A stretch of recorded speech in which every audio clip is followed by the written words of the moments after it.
So I will disconnect and I will come back because I didn't give the permission for Zoom to share my screen. So it asks me to disconnect. Okay. Did you hear me? Yes, yes. But okay. We cannot see your slides. Yeah. I need to quit Zoom and connect again so that you can see my slides.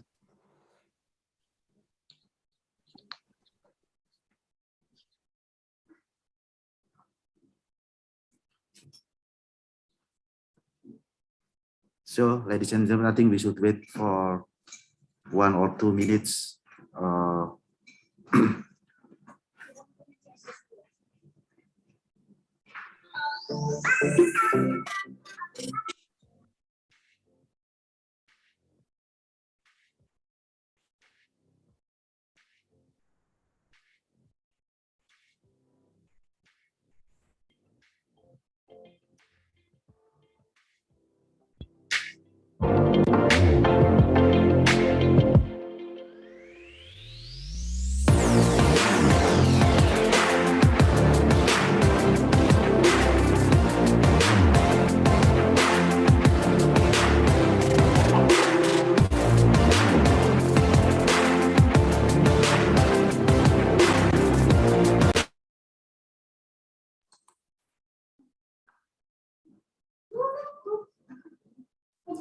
Hello, Dr. Fall.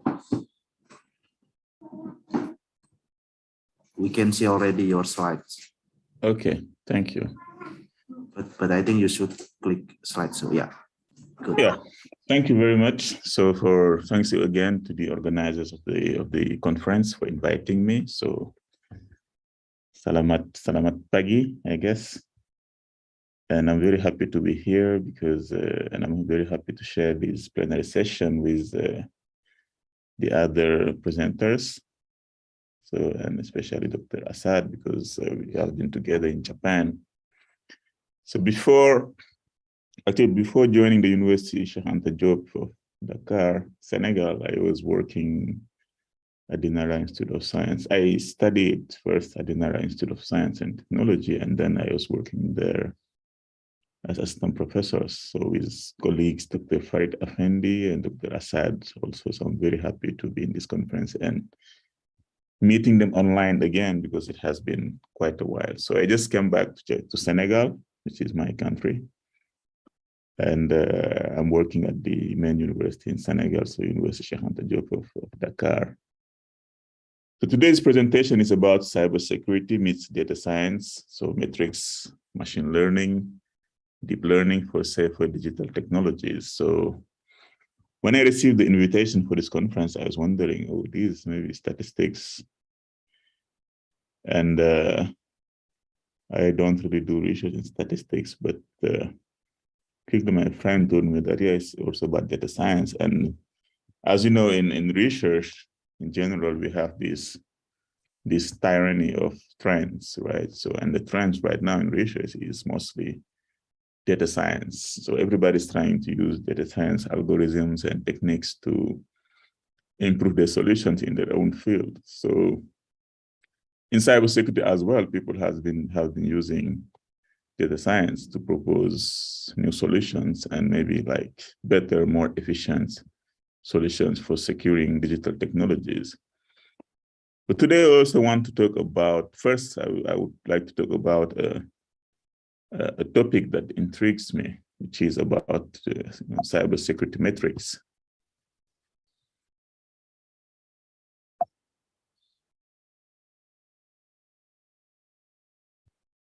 So I worked in cybersecurity metrics a little bit, and because I'm intrigued by some of the vulnerabilities we have in cybersecurity. So here I wrote a paper called the Common Vulnerability Scoring System against Rockstar Vulnerabilities, Why the Discrepancy. So soon you will understand what I mean by Rockstar vulnerabilities and the Common Vulnerability Scoring System.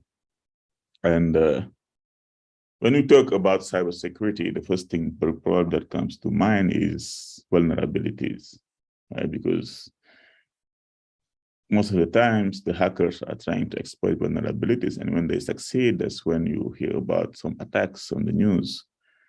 And it's mainly all like cybersecurity revolves around vulnerabilities and data privacy and how to find good solutions for those main issues.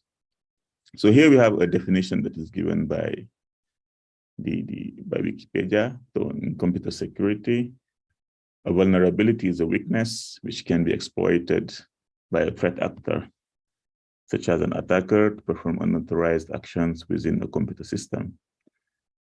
So to exploit a vulnerability, an attacker must have at least one applicable tool or technique that can connect to a system weakness. And in cybersecurity, every vulnerability or every known public vulnerability has an ID. So we use the CVE that we have here, like common vulnerability enumeration, to give unique IDs to each vulnerability. So in the general public, maybe some well-known vulnerabilities have some, we'll say, human-friendly names, but in the scientific community, in cybersecurity, all those vulnerabilities have some IDs that we classify. So here, I talked about, so what I'm curious about in this, or what I was curious about and still curious about this research is sometimes we have some rockstar vulnerabilities, and what I call by rockstar vulnerabilities are vulnerabilities that have made it to the news, and the everyday Joe knows about that vulnerability. It's not like only people who are working in cybersecurity knows about that vulnerability. So every year we have 2 or 3 big name vulnerabilities that probably most people who work in different fields know about. And I'm interested about the score that's given to those vulnerabilities and why those scores are given to those vulnerabilities. To give a score to a vulnerability, usually in cybersecurity, we use a framework that is called the Common Vulnerability Scoring System. So it's kind of semi-standard because we don't have something better in cybersecurity, so we use it. And they have 3 groups: base metric group, temporal metric group, and environmental metric group. And this is the CVSS version 2, which is deprecated now. So people are using the CVSS version 1, but when I was doing this research, it was still used. So that's why I'm showing some parameters of the CVSS version 2 here. So by default, the score you will see when you check some vulnerability databases are the score that are based in the base metric group. So temporal and environmental metric groups are very specific to the company. Like if you work in an organization and you want to really have a detailed score of a vulnerability that is probably present in your system, you can use temporal and environmental metric groups. But what's of interest here is the base metric group, which is used to give a score to any vulnerability that has been found. And here is the CVSS version 3.1. So nowadays, all the vulnerabilities that have been discovered up to now are being given some new scores based on the CVSS version 3, which is the latest one, 3.1. And when we check the documentation of how scores are given to these vulnerabilities, we quickly realize that it's not based on on some rigorous scientific techniques. So some people meet and they decide based on some kind of data analysis, they decide to fix some formulas, and those formulas are used to give score to these vulnerabilities. So it's kind of strange for me. And in this research, I decided to check all the well-known vulnerabilities that has been since the beginning of the 2000 up to now, up to like 2019 for this research, and to see the type of scores they have received and why they received those scores. So the basic question for me was how to like scientifically know when a vulnerability is a rock star, not just based on some like general news articles with journalists who probably don't know much about cybersecurity, but just hear about some vulnerabilities and decide to write about it. So here we have a set of vulnerabilities, and this comes from the NVD, the National Vulnerability Database in the United States, which is probably the main database that is used by, the main security database that is used by researchers. And you have different statistics about the vulnerabilities that have been found, and the different scores that they have received, and the severity classification. So when it comes to CVSS version 3, you have critical and high, medium, low, etc.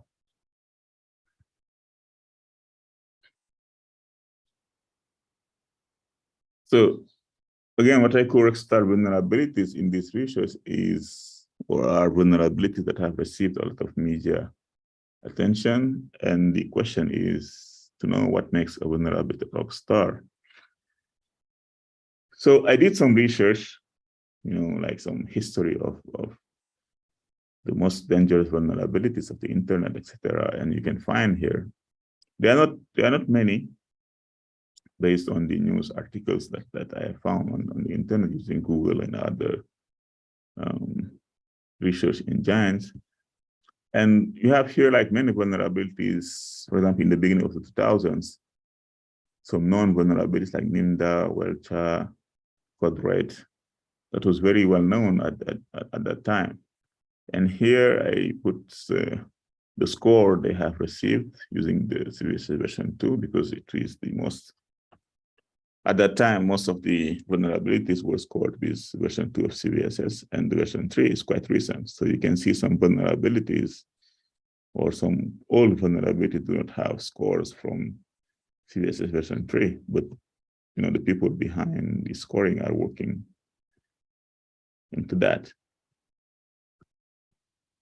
And we have, like, for example, for these vulnerabilities, it is Spectrum Meltdown. And it was discovered, I think, in 2019 or 2020. And people considered it as one of the most dangerous vulnerabilities ever.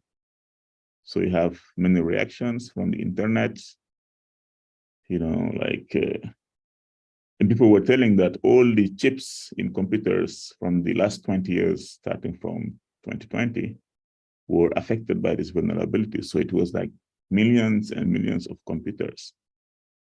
So when we see that, and when we see all the reaction to media attention to these vulnerabilities, our human brains, we might think that, oh, so these vulnerabilities are so dangerous that they receive maybe some top scores in the CVSS.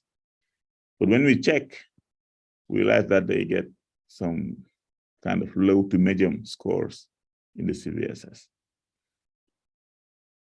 So I continued this kind of sleuthing, like digging to see what type of scores the other vulnerabilities have received. So this one is probably the most popular vulnerabilities of the modern internet era. So it's a ransomware, as you could guess, and it's WannaCry. So, WannaCry is a vulnerability that was discovered by the NSA, but they didn't tell about it until Snowden released all those tools about the NSA, and some hacker groups from some other countries exploited those vulnerabilities of the NSA and created WannaCry. So the technical name is actually Eternal Blue. So WannaCry is infected also millions of machines around the world, hospitals, etc. And also, when I checked the score, I realized, well, the score is quite high. So maybe I tell to myself that it's normal that WannaCry receives this kind of score because of all the damage it has caused in the wild. So same thing, I continued checking the recent big name vulnerabilities. So this Heartbleed was a vulnerability that affected OpenSSL. And OpenSSL is kind of bedrock of the security of the internet. So whenever you see HTTPS, so you can guess that there is OpenSSL behind. So it's very important for the security of the internet right now. And this vulnerability affected OpenSSL itself. So it affected internet navigation, we can say. And when we check the score, it's kind of also low to medium, so etc. This is a vulnerability that affected the Wi-Fi protocol itself. You know, for most protocols, people do what we call in security formal verification. So they go and they formally prove that this protocol or the source code of this protocol is secure. So it's hacker proof, no one can hack it. And that's what was did to the source code of the Wi-Fi protocol. But still some hackers found a way to hack it. And actually it's a series of vulnerabilities. And we see that the score they received was kind of low to medium. And here we have we tried to get some clues from the score we received, like the impact score and the exploitability score based on CVSS version 2. But there is no real relationship that we can take from this to tell why these vulnerabilities became rock stars or became like high value vulnerabilities. So the same thing could be said also about the relationship between the impact and exploitability score of CVSS version 3. Also here we can say that for most of the vulnerabilities, we have the impact score that is higher, and we have some sort of pattern that is followed here between the impact score and the exploitability score, which is different from the CVSS version 2, where we cannot really find a pattern here. So after checking all this data, so what I realized was that vulnerabilities or rockstar vulnerabilities that were discovered in the wild and being exploited actively tended to receive higher scores than vulnerabilities that were discovered by security researchers. So if we check again, so cracks actually was discovered by security researchers. So they received low score, but because hackers didn't have the time to exploit them in the wild. But I talked about Heartbleed also, it was the same. It was discovered by security researchers. So hackers didn't have the time again to exploit them in the wild. But WannaCry, for example, was exploited in the wild because before people discovering them. So WannaCry received high scores. But the other problem with that is that with the CVSS, there is no, or with the CVSS formula, there is nothing that takes into account that human element. Because we can, based on what we have analyzed, we can see that people are scoring these vulnerabilities based on their emotions. And here in science or pseudoscience, and the formulas don't reflect that we should have human element or human emotion into scoring those vulnerabilities. And this is a big weakness that we think in cybersecurity scoring, and that we need to provide some better solutions to fix that issues.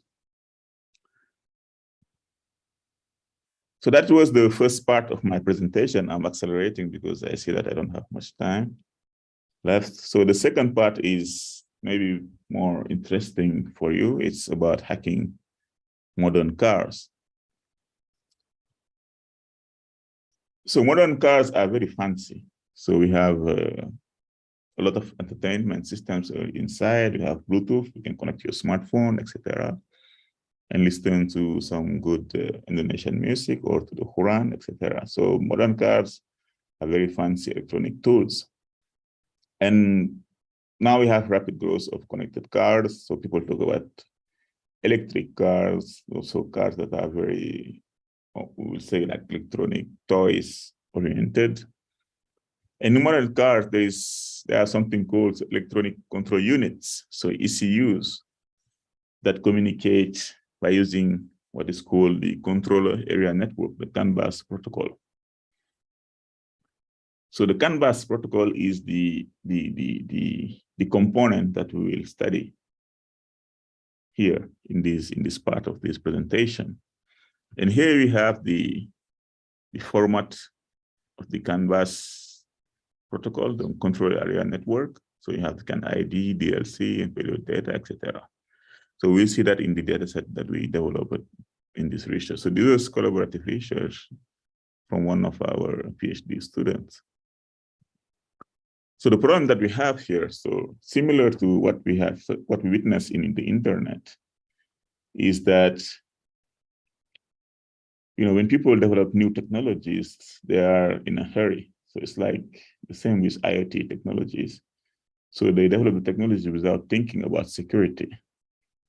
So it's the same thing with the CAN bus of modern cars. So the CAN bus allows all those infotainment units to work perfectly, and all those technology in the car, braking, etc., turning angle, to work perfectly, but it's not secure. There is no authentication or encryption mechanism in the CAN bus. That means if a hacker succeeds to access to the CAN bus, he can easily read the data in the CAN bus. Okay.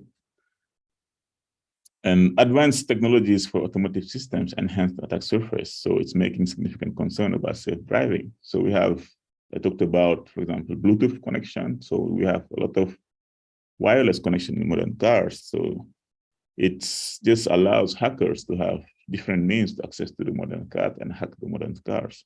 So if they have access to the CAN bus, they can, for example, make the car brake or turn left or right, etc. So they can control the car.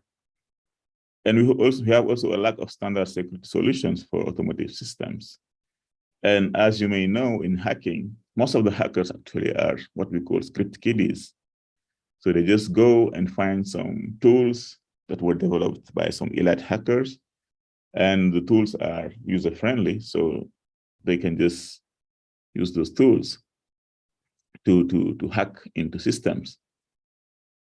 So there are many tools that are available for people who don't maybe have deep knowledge of hacking, and they can use it to hack. That's why you see many hacks happening in the internet, because there are many vulnerabilities that haven't been patched, and people just use some available tools.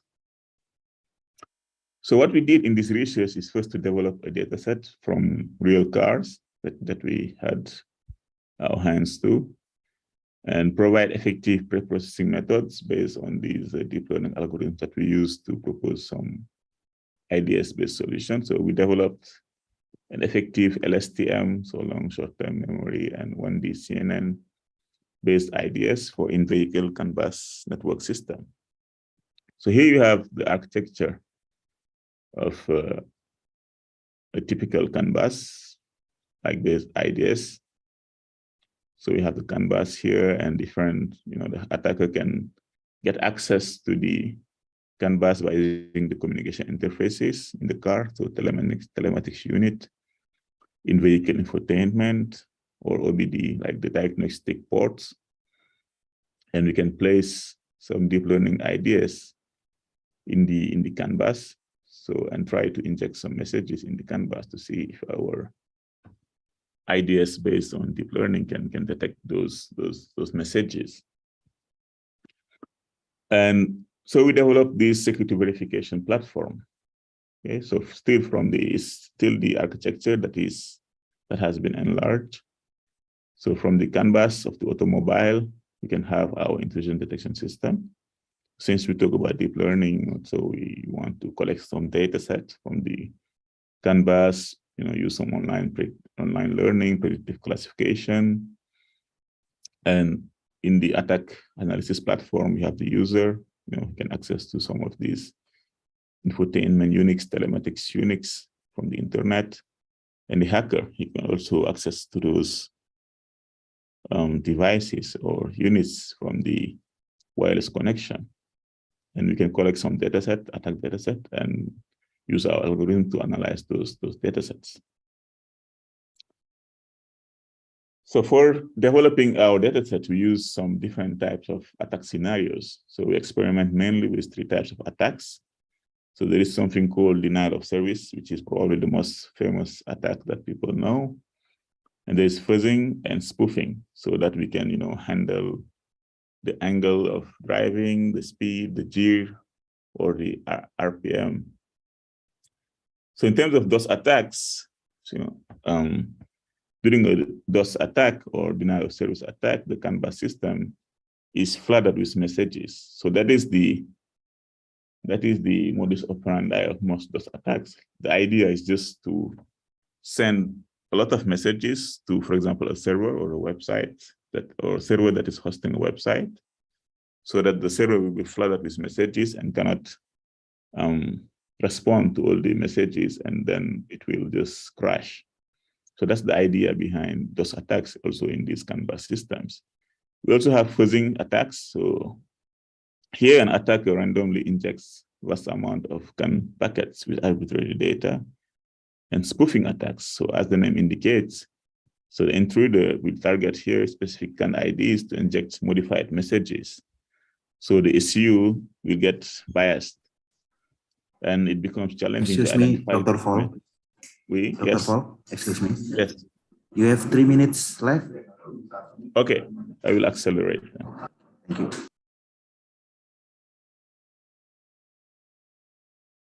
So here is how we injected all those attacks we talked about, and here is a figure that explains a little bit how these attacks work. So in terms of those attacks, the idea is to inject many messages.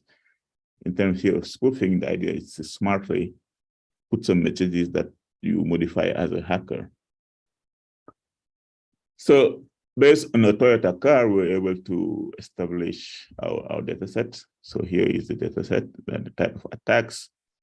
So normal data set represents 69.22% of the instances. DOS attacks 20.92% of the instances, and fuzzing and spoofing represent lower percentages. So here's the data set that we obtained. So here, if you remember the Canvas, we have all these different components of the Canvas, ID, DLC, and the data inside. So these for the DOS dataset, is the fuzzing dataset. And but we did some pre-processing because it's deep learning, we use LSTM attacks. So as you can check here, we have a dataset in hexadecimal format, and we did some normal pre-processing for allowing our LSTM and CNN model to work well. And in the experiment, we only consider 10 features in the dataset. So CAN ID, DLC, and data, D0 to D7. So we obtained some good results. So based on batch size, learning rate, and number of LSTM units. So here we have some different performance evaluation. So based on batch size, based on learning rate, and the number of units. And also we showed how we can optimize the hyperparameter values. So we have hyperparameter values for binary classification and for multi-class classification. And for that also we received we checked the results based on the accuracy, recall, F1, FPR. So I didn't give these formulas because I think most attendees understand them. And also we get some results based on the NADAM learning rate, which are shown here according to the different learning rates. And we compared the results with some existing results. So the survivor analysis dataset. And based on the different type of attacks that we have, so here we have different cars, and here we have our method, and we see that our method outperformed the detection rate of survivor analysis method for most of the cases. So we did the same work by using CNN, and here also we obtained different results. So I'll just conclude. Thank you very much for listening, and I will try to answer your question during the question and answer session. Thank you, Dr. Thank you, Dr. Fall. Terima kasih kembali for your very inspiring and insightful presentation. We move to the second presenter, but unfortunately, Dr. Ashad Ahmad could not join us currently because there is a connection problem with his device. So if you don't mind, Dr. Arif Kusnanto, we would like to invite you for this session. Is it possible for you, Dr. Arif Kusnanto? Yeah. Can you hear me? Okay. So, yes. Yeah, okay. Thank you, Dr. Arif Kusnanto. The committee, could you share the profile of Dr. Arif?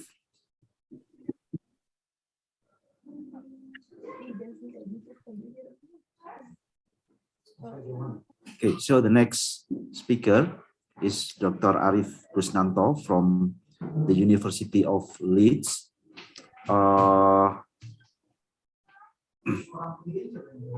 And then this afternoon, Dr. Arif Kusnanto will deliver a talk about the properties and approximate p-value calculation of the Kramer test. For your information, Dr. Arif Kusnanto is also the alumni of the from the Department of Statistics IBB University, but currently he has a position as an associate professor in University of Leeds, United Kingdom. The time is yours, Dr. Arif Kusnanto, and hopefully you can complete your talk in 25 minutes. Thank you, Dr. Arif.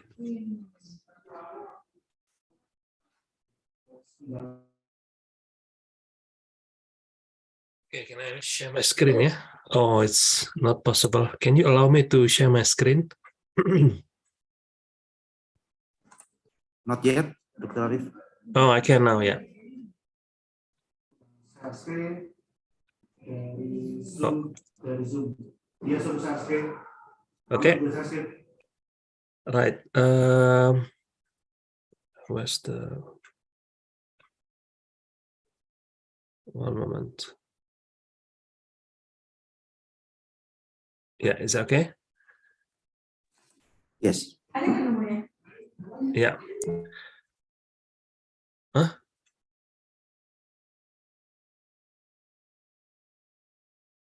Wait. Something is not right. Right. Good afternoon. Selamat sore. Assalamualaikum warahmatullahi wabarakatuh. Thank you for the introduction, Mas Bagus. So today I would like to talk about the properties and approximate p-value calculation of the Kramer test. So most of you probably haven't heard about the Kramer test. So I would like to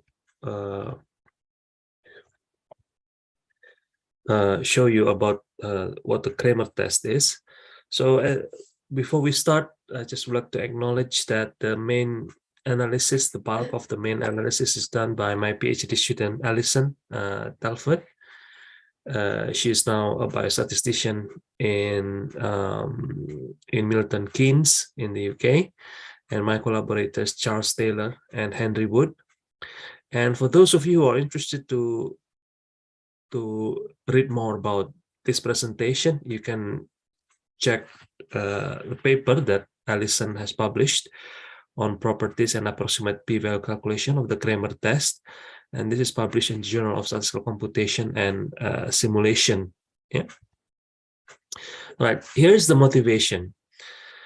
So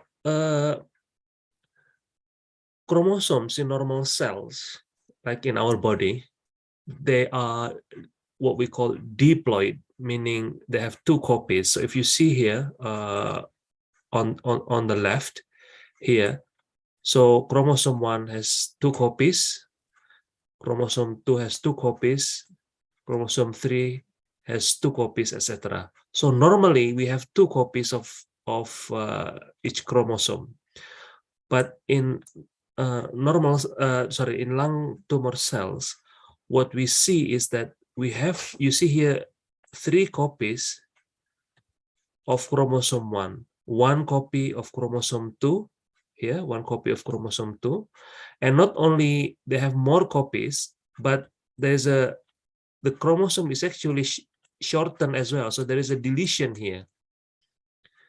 Okay. So that's what we call copy number alteration. Yeah. So this is what we call copy number alteration. So there is a way to detect that, and through biological experiment. So what happened is that there is a DNA, the sample that we get, and then we chop them, and this is called reads. And this short fragment DNA is being mapped to human reference genome. And once this is mapped to the human reference genome, once this is mapped to human reference genome, then we bin them, okay? Put in one window here, and then once we map, we count, counting the reads per window. So once we count the reads per window, then we take the ratio, and this is what we get. Here's an example of copy number alteration data. So 1 point here in this plot correspond to 1 point here correspond to one genomic region, and the dots here, as you can see, a lot of dots here, these are the raw data. And then the solid line here, okay, this line is basically the estimate of the copy number alteration here. Okay, so this is the estimate of copy number alteration. Yeah, so this is in the top panel. This is when the estimation is done using smooth segmentation. But here at the bottom, the estimation copy number use a segmented approach using circular binary segmentation. So the difference between the plot at the top at the bottom is the way we estimate the CNA. But regardless of the way we estimate them, the method that we discussed today will be applicable to both. Okay. Right. So recurrent CNA, this is copy number alteration, plays an important role in cancer genesis. So if we identify CNA that is recurrent means it keeps showing up, say, among patients consistently. So we will see that they may harbor or they may contain genes that are responsible for the cancer, yeah, and also they may involve in chemotherapy resistance. Okay, that's why some those who have cancer after chemotherapy, the cancer recurs. Yeah, they came back. Okay, so the identification of recurrent CNAs, as marker is challenging. I will tell you why that is challenging. Yeah, for example, in this case, we have 76 lung cancer patient from Leeds Teaching Hospital in the UK, and 38 patients, they have what we call squamous carcinoma. This is one type of lung cancer. And then we have adenocarcinoma. This is another type of lung cancer. Yeah. Now, why it is challenging? Well, the challenge is that the difference between the two groups in terms of when we see the data in each genomic region one by one, the difference is not only in the mean. So it's not like, in this group, it has higher mean than the other group. No, it's not only in the mean. Yeah. So it means there are some regions that have a difference in the mean, but also some of them differ in the variance, skewness, and multimodality. Okay. To explain this, if you can see here, so in the top row here, we can see that this is histogram of the copy number for one genomic region. So this is one genomic region, one genomic region. This is the squamous, and this is supposed to be adeno. Sorry, I made a mistake there. This is adenocarcinoma. So these are two different groups. Yeah. So here you can see that in the comparison between the two groups, we can see that one group is just shifting in the mean compared to the other group. Yeah. So it's just shifting in the mean. The variance remain the same. So here in the second and bottom row, we can see now that you see the mean remained the same here between the two groups, but the variance is different. Okay.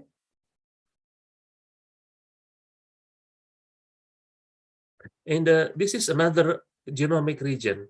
We can see here that the skewness differ. Yeah. So the mean more or less, or the median here more or less the same, but the skewness here, you see the black line here for the squamous carcinoma shows a skewed distribution compared to the adenocarcinoma. And here we can see here that there is a multimodality as well. In the adeno, it's just one group, but in the squamous, you have a multimodality here like that. Okay, so that's the challenge from statistical perspective. So if we use the test for the mean, like a t-test, so a t-test is basically test on the mean, or test for the variance on f-test, they are not adequate. Okay, they are not adequate. So we need what we call omnibus test. So we have x1, x2 to xn here, and then y1 to ym be two independent samples from distribution of f and g respectively, and we're interested to test the null hypothesis. So meaning that the underlying distribution of x here is the same as the underlying distribution for y random fx. Okay, so this is the main null hypothesis that we want to test, rather than mu1 equal to mu2, for example. Okay, or sigma squared 1 equal to sigma squared 2. No, this is not the type of test that we are interested in. We're interested in this, meaning that the distribution, yeah, between the two groups is the same. Yeah, so I hope this is clear. So here's here's an example. So the adenocarcinoma on the left, squamous carcinoma here on the middle. And if we see here, this is the distribution. Yeah. So I don't know. This is the F here is basically can be considered as a cumulative distribution. Okay. So you can see on the right here, the distribution, the cumulative distribution of between the two groups. And these are the F and G. Yeah. So this is F and G for the two groups. Yeah. I don't know whether you can see this, but one group goes here. Yeah. But one group goes there. Yeah. Even though they have the same. So there is a difference here between the two groups in terms of cumulative distribution. Okay. So Kramer, von Mises, and Smirnov, you can see the date is approximately 100 years ago. Propose a one sample test for this. So basically, it's integrating from -infinity to +infinity. Yeah. The difference between the empirical distribution to the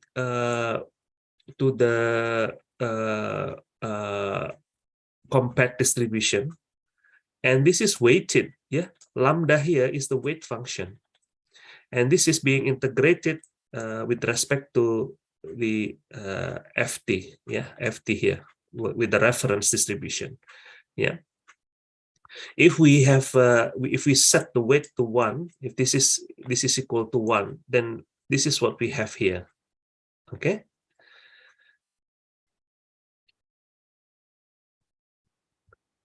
Now, Anderson and Darling in 1954 proposed the weight to be this, because this FT, or times 1 minus FT, this is basically well, you have an inverse, so this is basically an inverse variance. Okay, inverse variance of the FT, meaning that it wants to give more weight to the tail, basically. So I don't know if there is a distribution like this.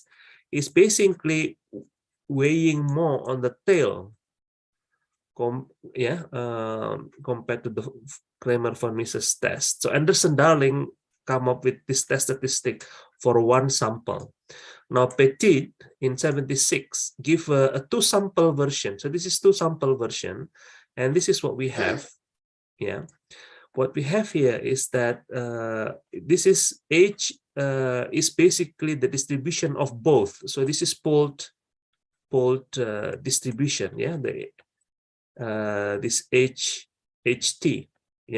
And this is basically empirical distribution function from both distribution, from both sample. Okay, so our analysis, if we implement this CVM and AD test, they're still not adequate. Okay, it often fails to identify differences between the two groups when we can see immediately that there is a difference between the two. So I will show you a table about this. So Baringhaus and Franz in 2004 consider the 2-sample Kramer test. Okay, so the 2-sample Kramer test is more simple. It doesn't have the weight function attached to that. So this takes into account all the differences in all domain of the distribution. They established the asymptotic distribution, but it's extremely difficult to obtain the p-value. It involves what we call Brownian bridge, squared Brownian bridge across the. So it's very difficult to get. So this is where we want to focus our attention, is to approximate the distribution of this TM and then calculate the p-value from that approximate distribution. So we get the approximate distribution as a generalized Pareto distribution, GPD. It's a good approximation. We originally considered 2-parameter distribution, but it's not enough as well. So we had to consider 3-parameter distribution.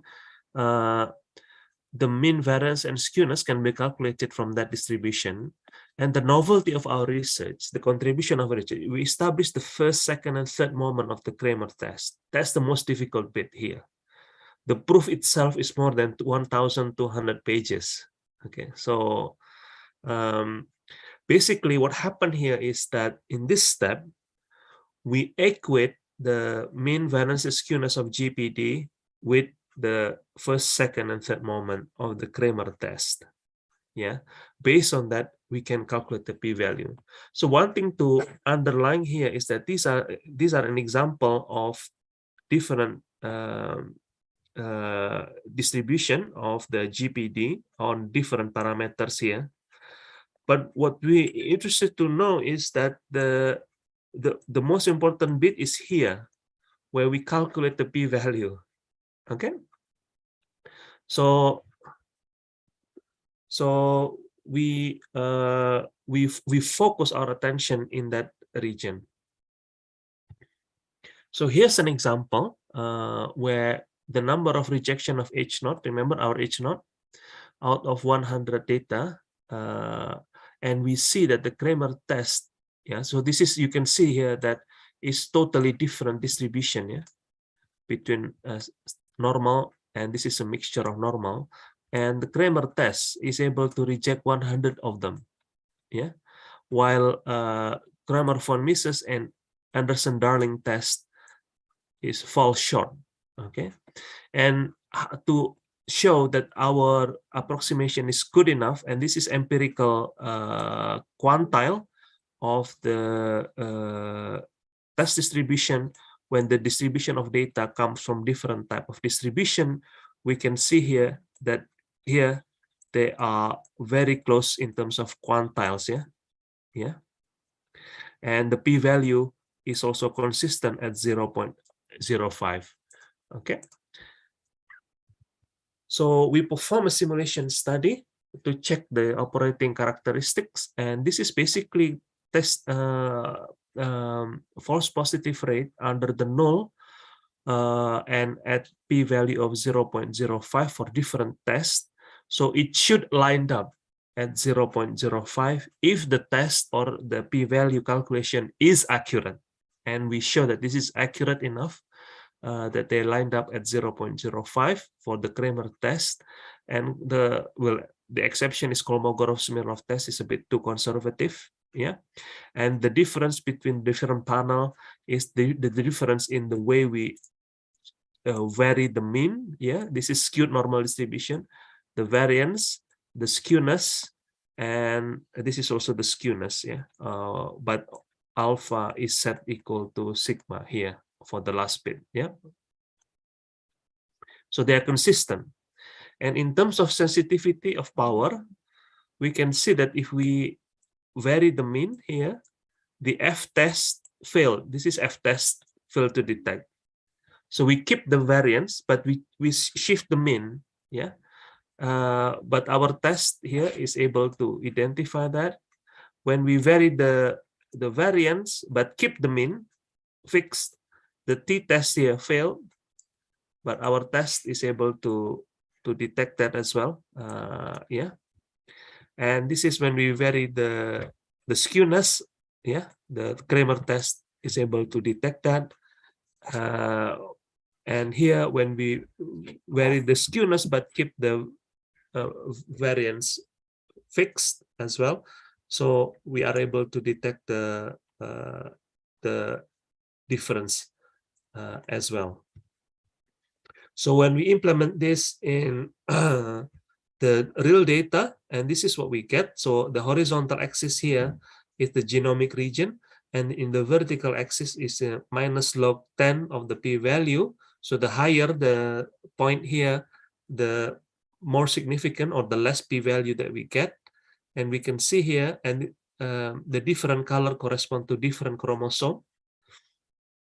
So we can see here chromosome 3, and this is well known, is showing significance higher than the genome-wide significance threshold, and also chromosome 6 here, yeah, and then chromosome 11 or 12, I forgot this one, yeah, etc.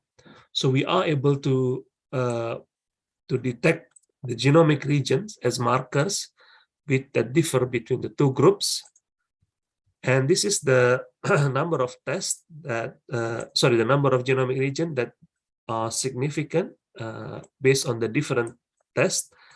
And here, the difference between the top panel and the bottom panel is that here, in the bottom panel here, we have multiplicity correction implemented. Yeah, so about 670 is detected by the Kramer test.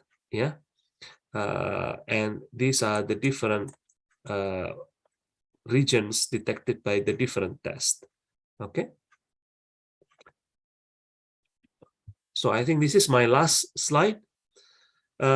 Few take-home messages from here is that modern biological experiments produce complex data.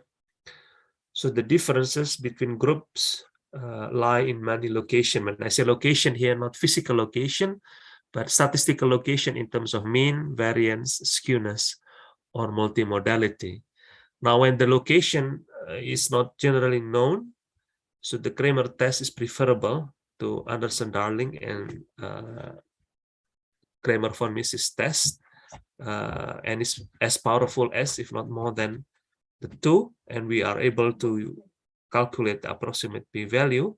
And one thing to note is that the proposed method enables faster computation of p-value than, for example, the bootstrap method, yeah, by a lot of fraction. So imagine a bootstrap can take 2-3 weeks for the whole genome, and our method is probably less than 2 hours. Yeah, so it's that amount of fast computation that we are talking about. Yeah.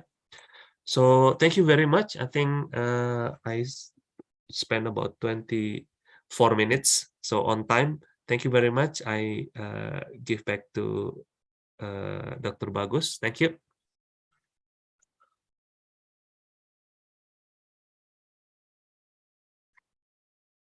Okay. Thank you very much, Dr. Arif Kusnanto, for the presentation of the talk about Kramer test and the properties based on the simulation. And now we move to the third speaker, Dr. Ashad Ahmad from King Abdul Aziz University. He will join us through other apps using Google Meet. So I will share the screen.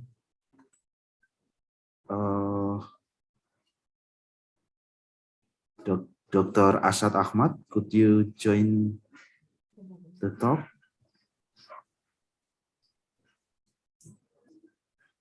Wait a minute, Doctor. Yes, Dr. Ashad. Yes. Yes, please wait a minute because your voice is not already connected to the Zoom. Wait.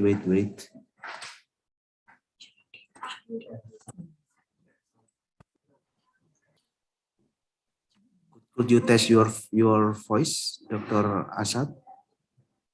Okay. Hello all.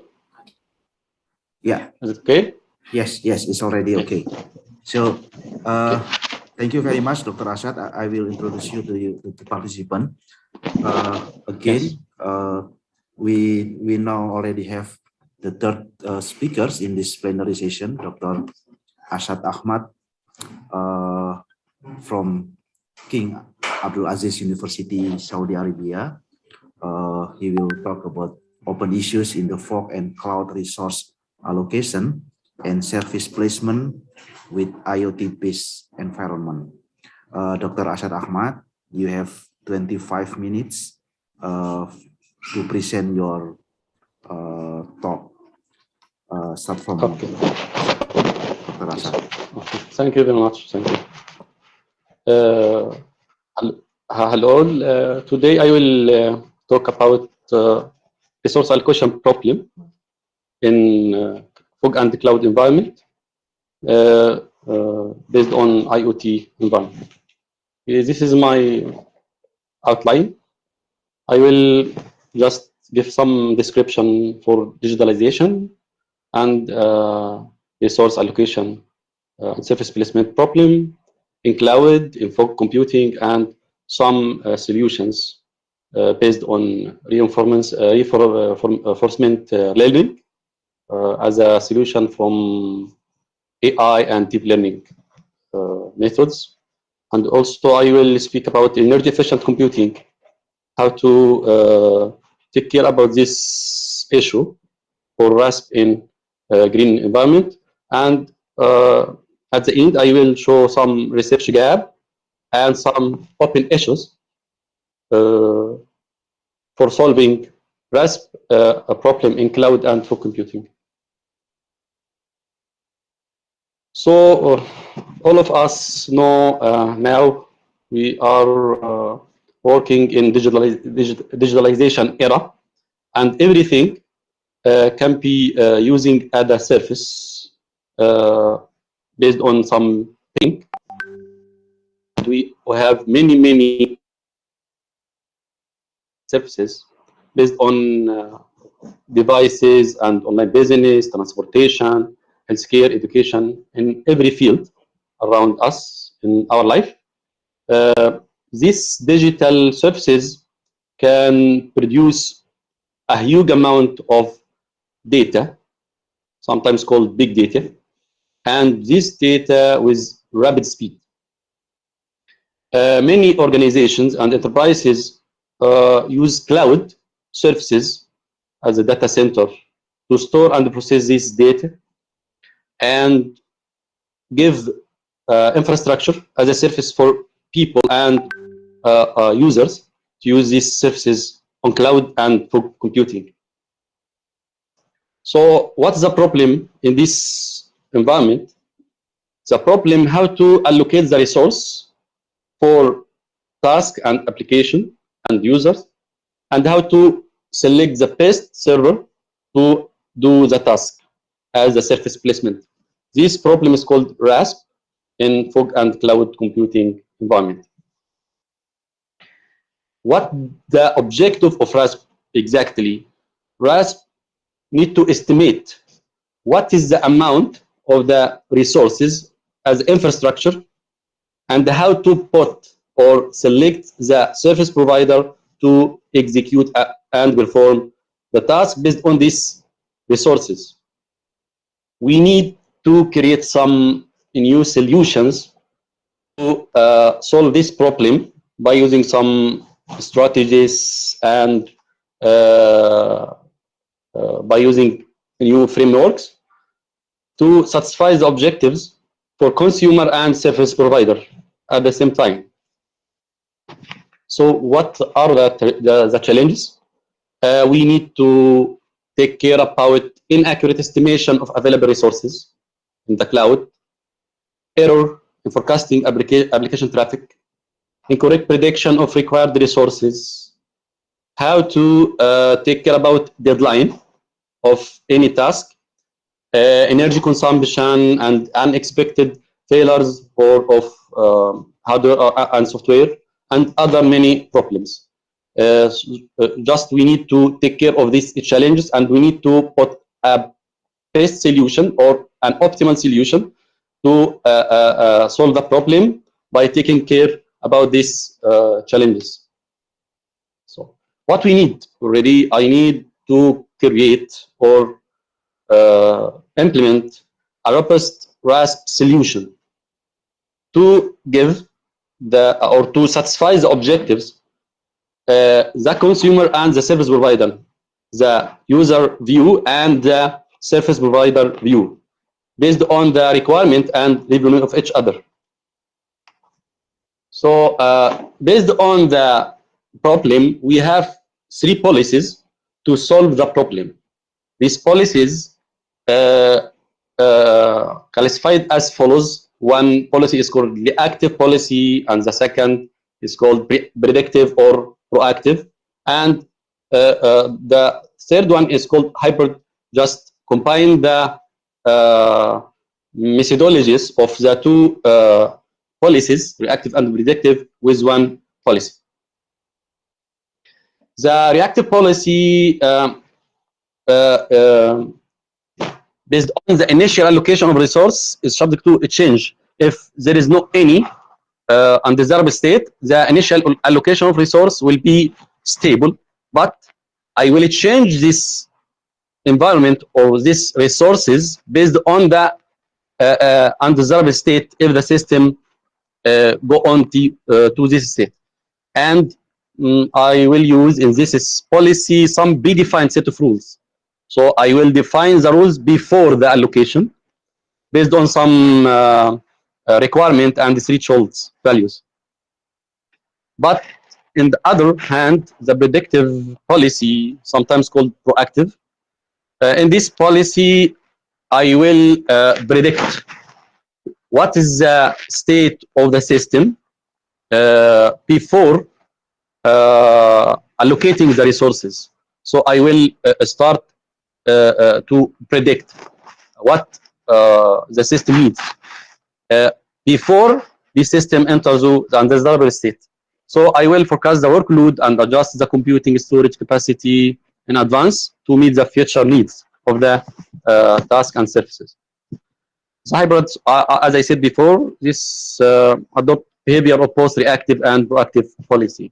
So we need to select the best strategy based on the environment, maybe reactive or proactive or hybrid. Now I will show some issues about the problem in the cloud computing without using fog computing or fog layer.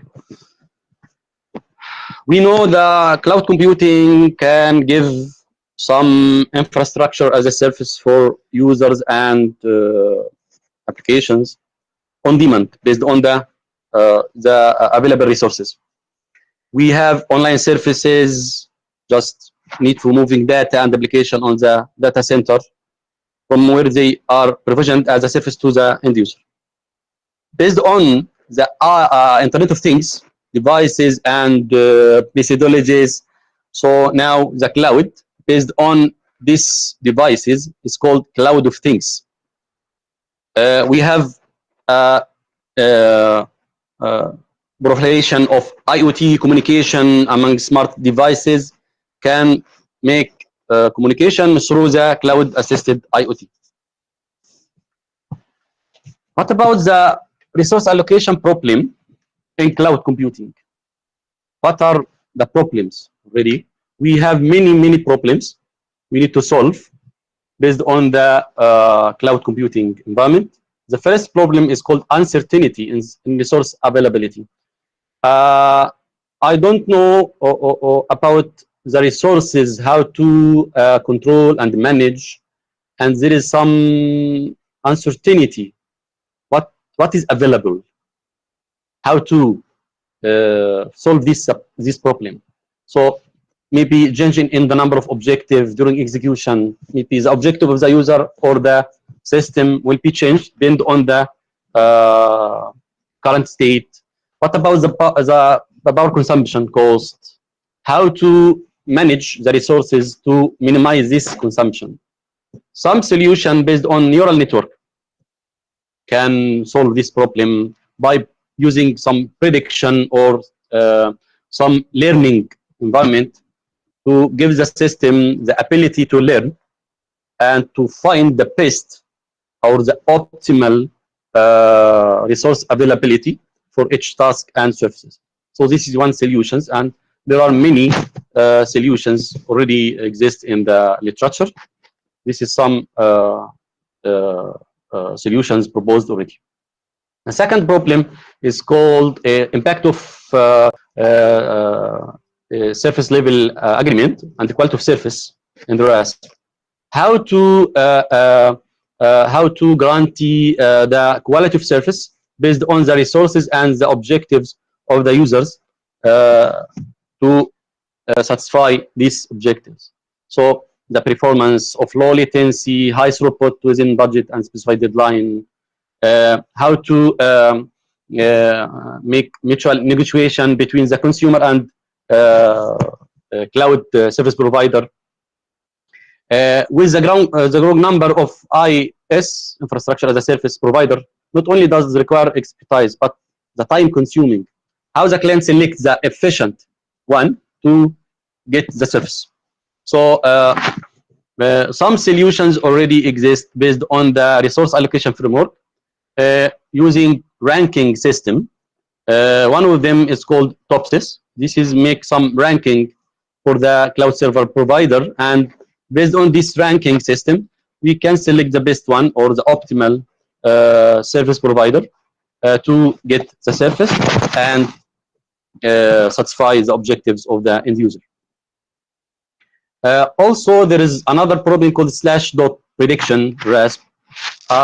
So the workload, how to predict the workload of the internet based on the connection with the cloud. Maybe sudden traffic makes RASP framework unstable. How to manage this instability of the traffic.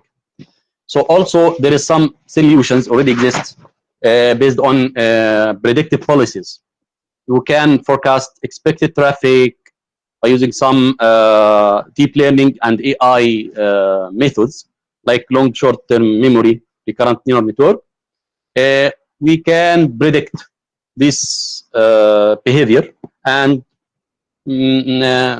control or select the best resources based on this traffic. Also, another problem in the cloud with RASP is called elasticity in RASP. We need to make the framework and we need to make some elasticity for allocating the resource and deallocate. How to get the resource and how to release the resource at runtime. We need some elasticity method and methodology to solve this problem. There is some solution based on quality of service aware resource elasticity framework. We can use by using multi-tier performance model and computing the overall response time and resource utilization. Based on these two metrics, we can make some flexibility for allocating and deallocating the resource. Now I will go to show how to you solve the RAS problem based on fog computing within cloud computing. The fog computing now is used for many applications to make the surface near to the user, and we don't need to go to the cloud as a link between the user and the cloud. Just if we have a huge computation, we can go to the cloud. But if we have less computation and less needing for storage, we can use fog computing layer to solve or to perform the task. So this is the fog computing layer.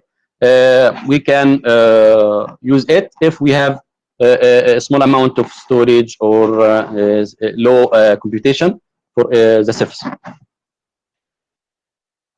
So with the existing of fog computing and cloud computing, there are new problems we need to solve if we need to allocate the resource and select the best service provider to execute the task.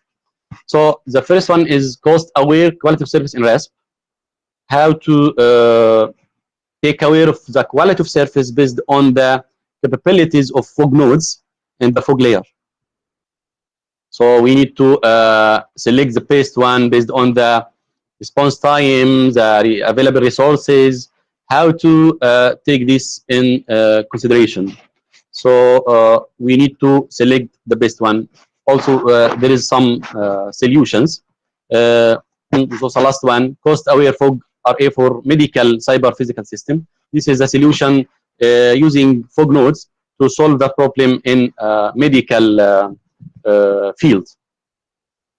The next one is resource utilization based on the quality of service. How to allocate the available resources. And I have many tasks. How to select for each task the best available resources and satisfy the quality of service for each one. The price of the resource depends on the whether it's over demanded or under demanded. Also, there is some solutions like 52. This is the market equilibrium framework. Balance between the interest of the service buyer and the fog resources goods in the environment.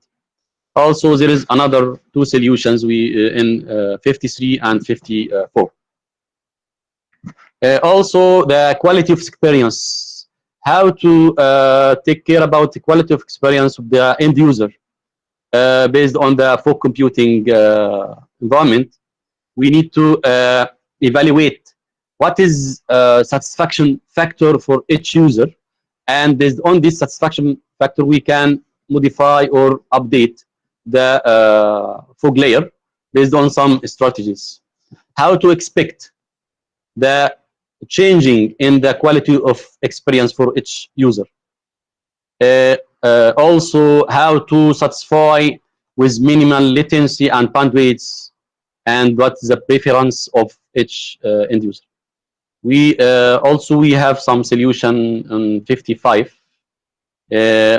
This can enhance the quality of experience for mobile user. Also, there is another model in 56 to solve this problem and satisfy the objectives of end user based on the quality of experience. The next problem with the fog computing is bandwidth oriented quality of service. We know the geographical distance and insufficient bandwidth of cloud. We can use fog computing to solve this problem, but we need to solve how to minimize the response time, how to minimize bandwidth, or take care about these minimum values. So there is many many proposed algorithms to solve this problem based on some optimization methods like particle swarm optimization algorithm.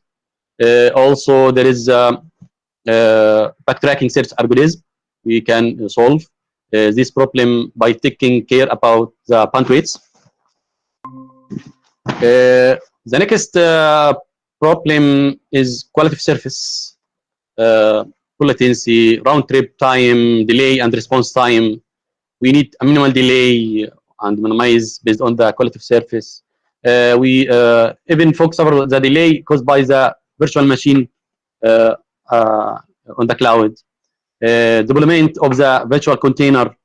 Also, this is a problem. We need to take care about how to minimize the delay and response time. Also, for the fog radio access network, the resource is very rare in fog because this is the capabilities of fog nodes is less than the cloud nodes. So how to take care about this availability of the resource in the fog layer? We have many solutions just proposed in 61 based on the matching algorithm. This is the scheme.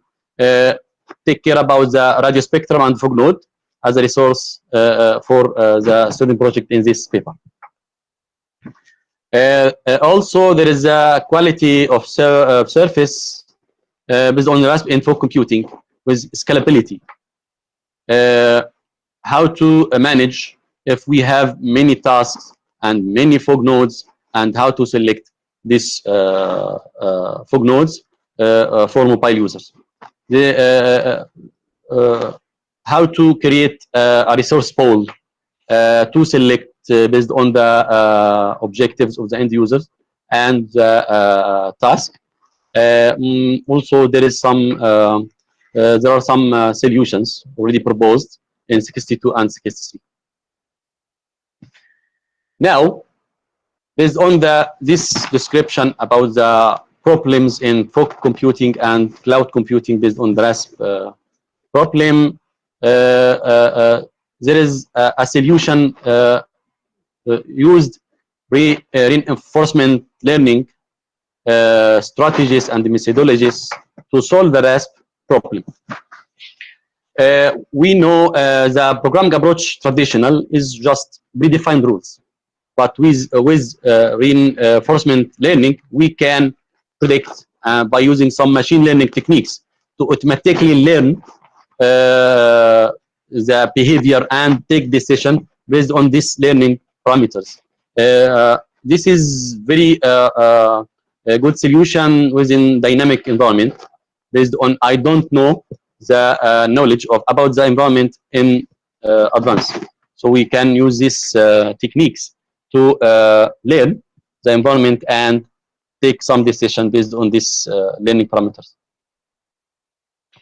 With learning techniques for the fog radio access network, the expectation of ultra low latency, minimized energy consumption, we can predict and learn the behavior of the system based on these parameters and objectives. Nodes in the front haul system technique elevate the cloud burden. Also enabled in this network local processing and distributed storage. We can learn the strategy and the system behavior about the processing to make or to maximize the resource utilization. Again, quality of service, quality of experience, based on the RL-based RASP, we can use some algorithms to update and maintain the cost mapping table. We can use immutable represent number of costs, energy, latency, bandwidth, based on the parameters. Each update that is carried out on the table represent action. We can learn about the action based on the table structure. We can learn about allocation path and quality level representation based on this RL methods. Also, job rejection rate and customer retention. How to get the cloud service provider, the best one to host application for online business. We can use RL to learn how to find this decision and take the optimal decision for selection. Also, auto reconfiguration of virtual machines in RL. We can use RL to optimize or to configure the virtual machine on the cloud side or fog side. We can use RL to solve this problem in some way to take the optimal decision.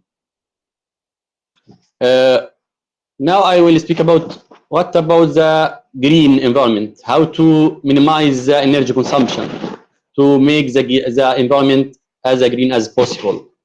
We have many data centers now consume a huge power and huge energy. How to minimize this consumption of the power and energy to make the environment as green as possible. By using some strategies based on the RL methodologies, we can take some decision to allocate the resource and satisfy the objective of minimization of energy consumption. Minimization of energy cost and latency, how to take care about the cost of the energy and the response time as the latency. We need to reduce this cost as much as possible. We, in many fields like healthcare monitoring, we can use some solutions to minimize the energy consumption to make, as I said before, the environment as green as possible. Also, power usage effectiveness and data center infrastructure efficiency. We need to serve the consumed power as much as possible based on these strategies. Also, energy consumption for virtual machine placement, migration, and server consolidation. We need to take care about the energy will be consumed for both the or place the virtual machine on the host and migrate some virtual machine from one host to another host. And sorry, how Dr. to Asad, your yes. time is 2 minutes. 2 2 minutes. left. Yeah. Okay. Okay. Sorry. Okay. I will go directly to the research gap and open issues. Based on this summary and literature review about the RASP problem in cloud and fog computing, we find some important issue. The most RASP works were carried out using reactive policy. So everything is already decided before the working and will change after getting undesirable state. The active policy incurs less cost already, but with dynamic environment, it's not good. The unexpected network traffic and access rate of the host application were not foreseen using during SLA, service level agreement. The evaluation of quality of service also to failure of line services is very important. Also, the manufacturing and assembling units depend on fog surfaces. But the device protocol interoperability problem causes a delay. No, we have many techniques, many devices, many behaviors. So we need to make some framework to solve this interoperability problem between these various devices and technologies. The open issues still need additional research to solve the RAS problem in fog and cloud computing. Saving cost and resources of service provider, how to save the cost and the resources based on the availability and capability of service providers. Deployment of multi-tier application in fog nodes. RASP strategy that prioritize consumers' profit needs focus. Research on autonomous RASP strategy that processes self-learning capability, how to learn by itself to adapt that situation based on the current state. Also, the wireless bandwidths of IoT consume more energy. A fog-based solutions that support the green environment, we need to additional research to get optimal framework within the fog-based solution to make the environment as green as possible, and we need to get an optimal solutions to solve these problems. This is some open issues still we need to solve and take care about them in cloud and fog computing environment to solve the resource allocation and surface placement problem in this environment. Thank you, and I'm sorry for the problem today, and I talked very fast because I don't have time. Thank you very much for all, and I'm ready now. It's okay. Yeah, thank you very much, Dr. Ashad Ahmad from King Abdulaziz University for your talk. And now we move to the question and answer session. We would like to invite all of you, all the participants, to give question to the speakers. If you have any question, you can raise your hand, and I will point you to raise your question directly by opening your microphone. Please, if you have any question to Dr. Arif, Dr. Dudu Fall, or to Dr. Ashad Ahmad. Anyone?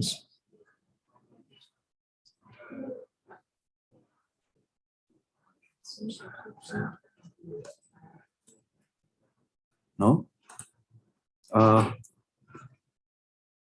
If there is no question, perhaps I can start with the question to Dr. Dudu Fall. Dr. Fall, are you still here? Yes, I am. Okay. Yeah.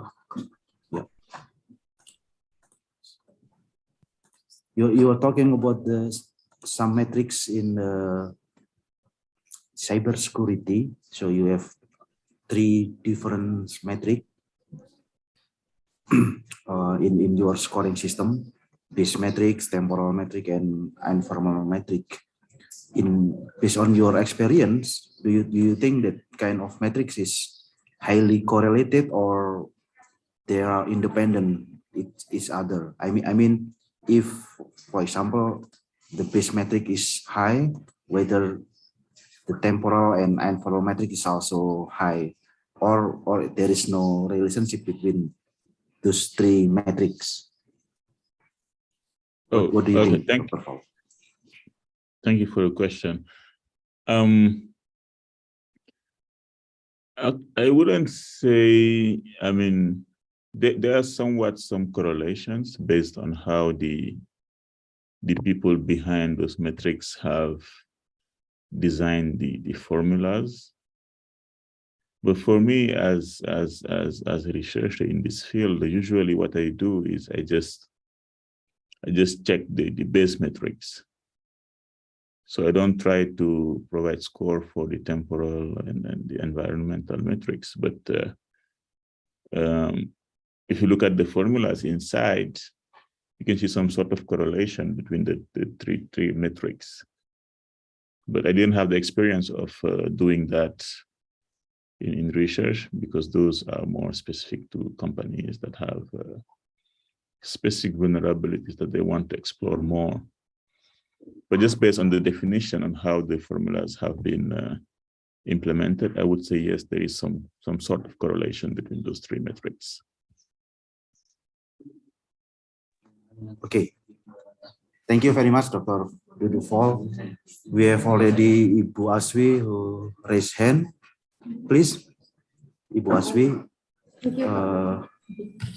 Actually, I already wrote my question in the chat room. That's fine. I will read it. My question. Oh, yes. Yeah. I'm sorry. I did not read your message. Arif Kusnanto. In this test, lambda is used as the weight function. So it's actually the range of lambda. And what is the purpose for the weight function? Thank you. Yes, this question for you, Dr. Arif. Yeah, for the weight function, that's the usual or there's nothing special about that weight function. That is between 0 and 1. But the most important thing is that weight is a function of the domain. So if the weight is a lambda of ft, so it's a function of f, which is a function of t. Yeah. So it's just between 0 and 1. So if you see the picture that I showed in the presentation, the difference between the ft between the two groups, that difference is the one that is being weighted. Yeah.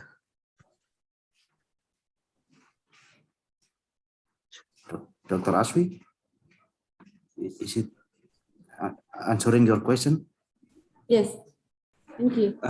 Continuing the question of Dr. Aswi, Dr. Arif, talking about the weight, so we can adjust whether we would like to select which part of the distribution that we will compare. I mean, if you put the weight is higher to the tail part, then this part that will be compared between these two distribution. Is it correct?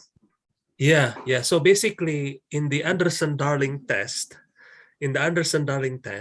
the weight function is designed in such a way that it weighs the tail more than the middle. The idea originated, well, not originated, but the idea came from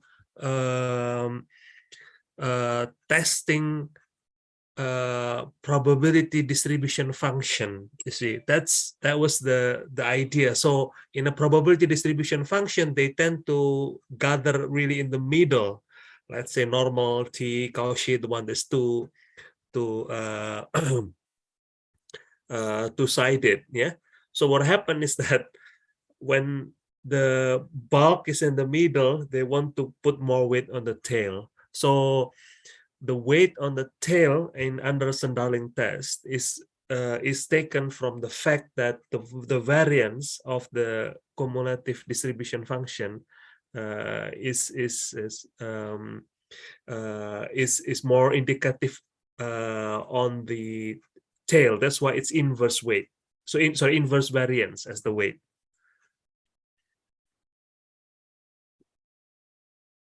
Okay, thank you very much. Any other question to Dr. Dudufol or to us, Dr. Asad Ahmad?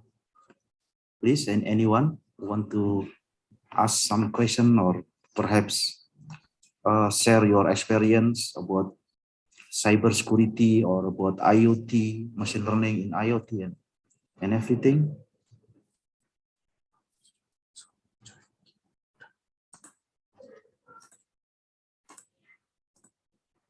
No? Okay. So perhaps I should ask to Dr. Asad Ahmad. Dr. Asad Ahmad, could you hear my voice?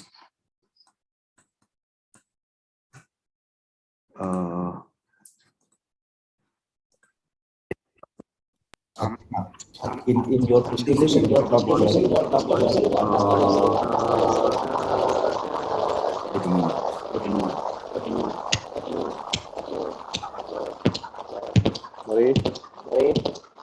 There's a problem. Why?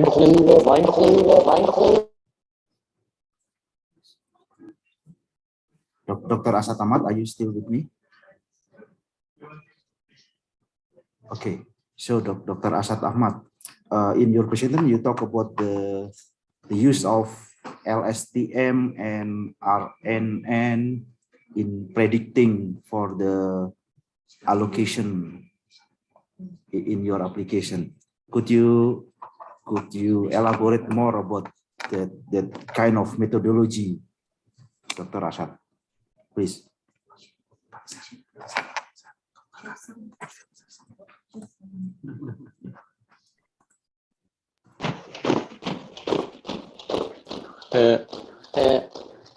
Yes.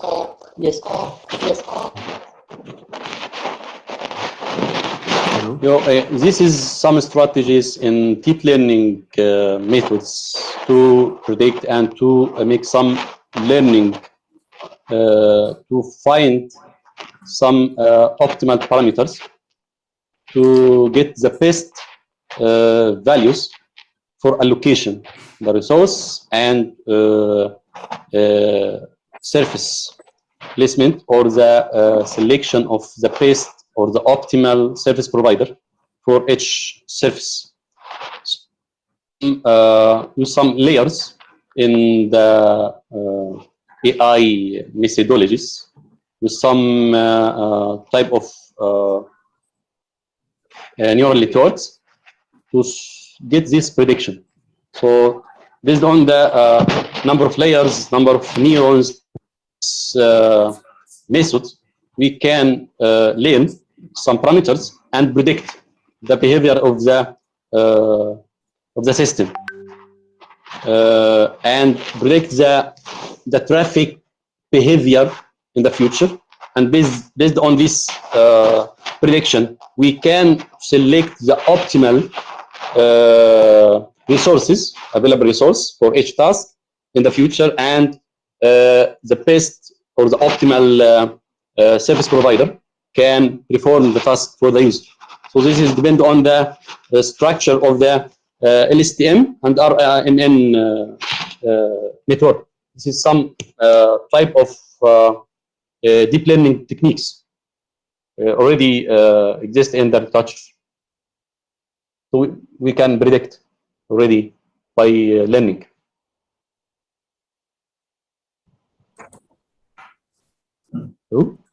Yes. So based on that methodology, you can directly predict how much, for example, memory that you need for the next with some optimization. It's not deterministic, but this is as a prediction, and with this prediction based on the history of the system before, we can find the optimal prediction based on this history already by using LSTM and RNN strategies layers.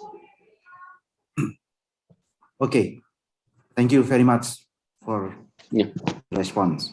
I beg to you all, to all participants, if you have any question, please just raise hand and we will allow you to deliver your question. Please, anyone?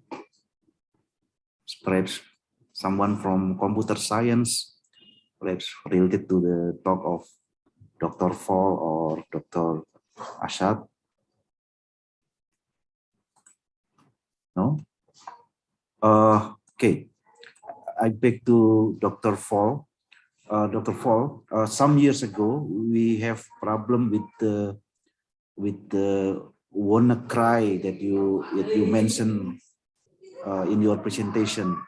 And currently in this month in Indonesia, we have also problem with the hacker called Bayorka. I don't know whether you're familiar with this problem. But Bayorka is a hacker who are leaking some data from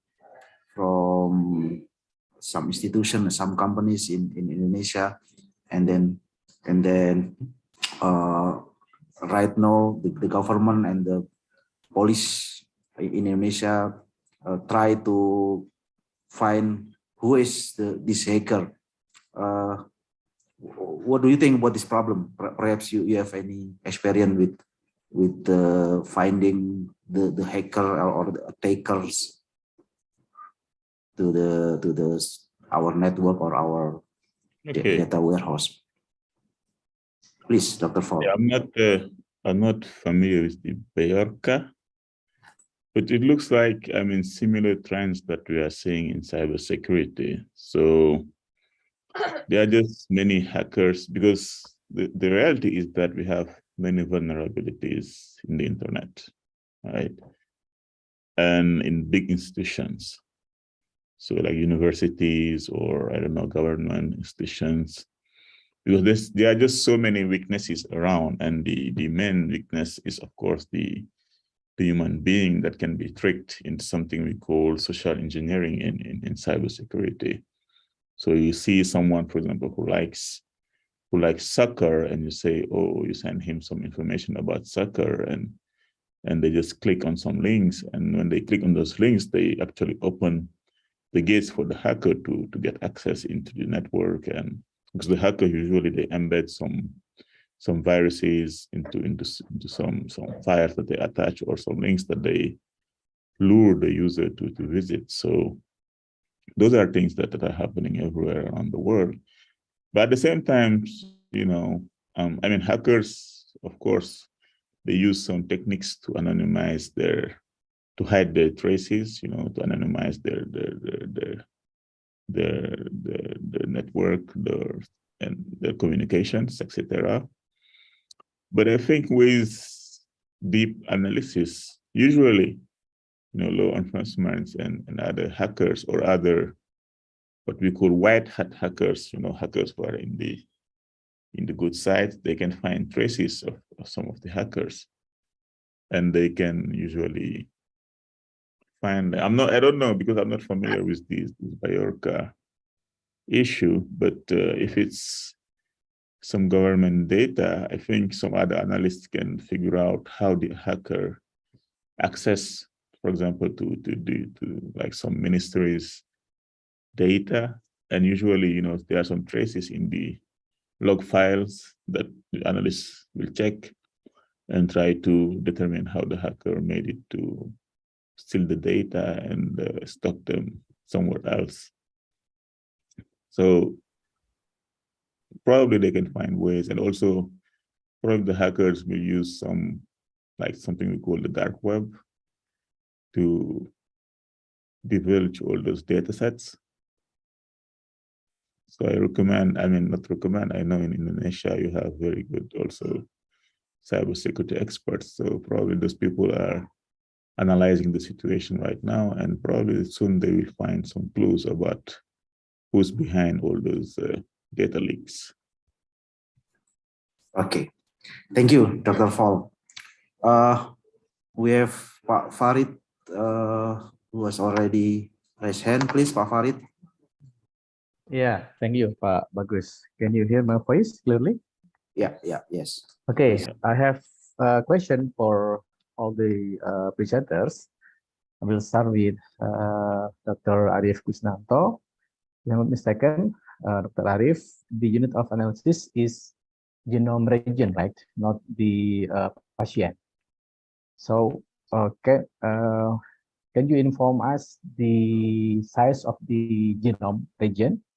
I mean that if you said that it takes about 2 hours to run the algorithm, but it takes about maybe 2 weeks or more if we want to use the bootstrap approach.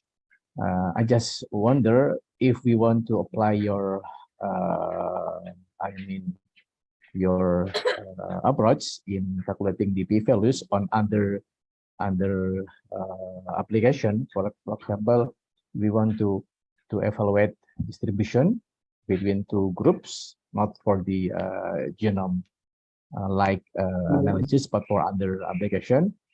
Maybe I think we still can use your approach, but maybe is there any limitation on the sample size or the unit of the analysis?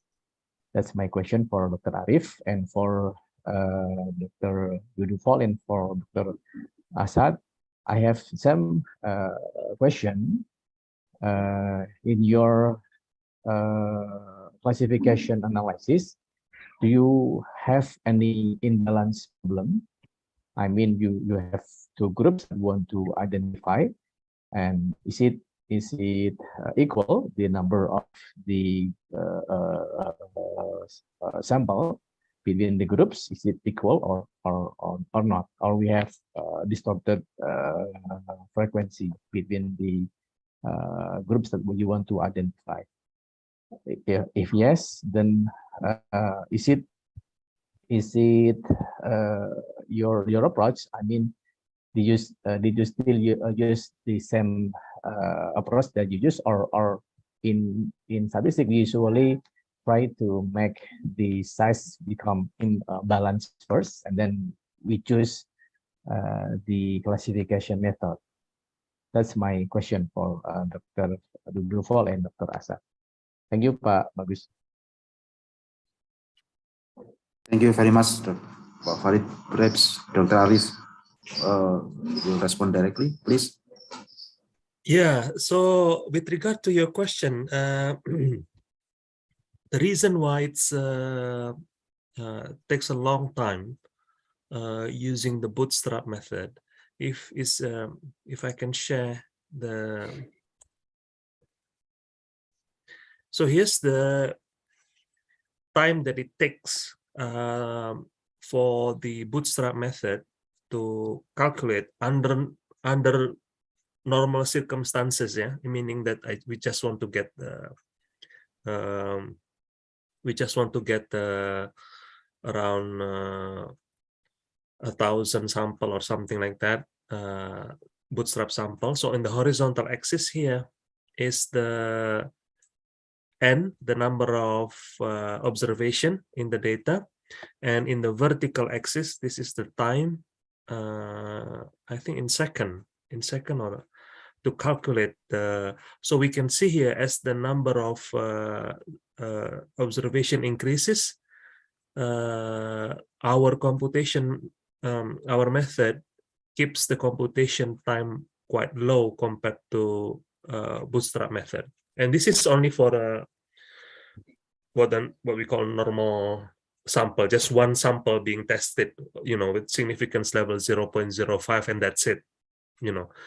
Now, with the problem with genomic data is that it has about 20,000 tests that needs to be performed at the same time. In addition to that, because it has 20,000 tests to be performed at the same time, the number of bootstrap sample that we need, it needs to be very high, because the genome-wide significance level that we talk about, that we are confident is at the level of 10 to the power of -8.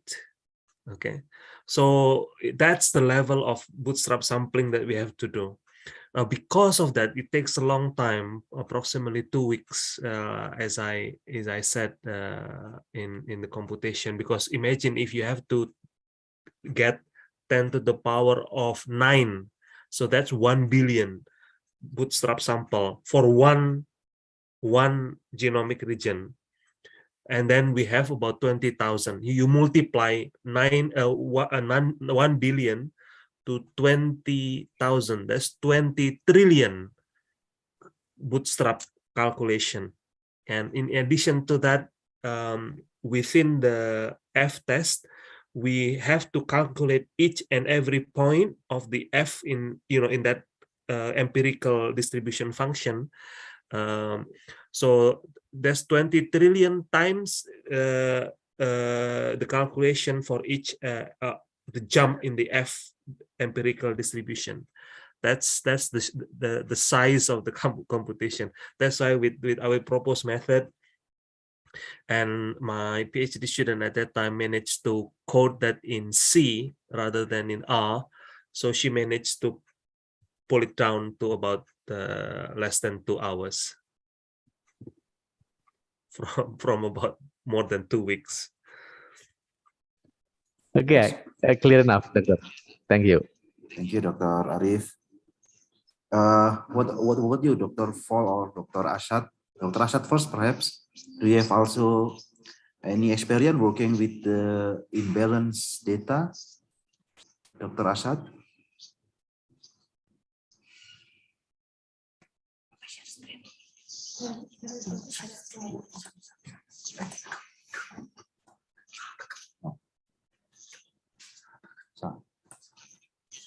Or perhaps Dr. Fall?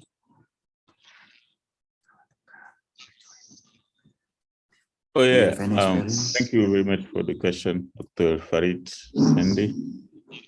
I mean, I want to say that imbalance is kind of common for, maybe you know that better than I do, because for us, what we try to do is we try to detect something small in a big data set. And usually attacks are like that. We have normal traffic, and at some point there is one attack that's happening. And if you rely on the slides that I shared before, we can see that most of the slide is benign data sets, so benign traffic. And then we have 20% around of those attacks, and then like 8% of fuzzing attack and 2% of spoofing attacks. So imbalanced data set is kind of normal for us, and we try to, based on that imbalanced data set, try to figure out the best solutions. That's why we try different types of analysis like binary classification and then multi-class classification to try to see the different results that we get inside and try to optimize the results based on that imbalance. I hope that kind of answer your question. Yeah, thank you. Thank you very much, Doctor.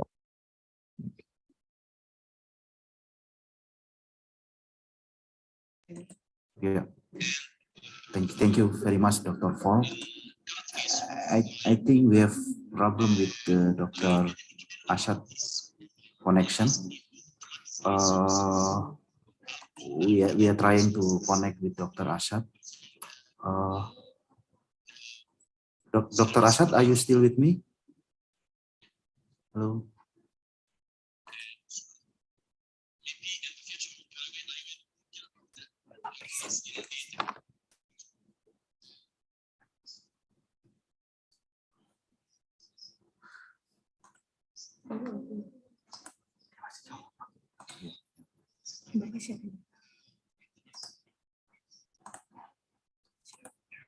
Proposed solution to solve this problem in big data field.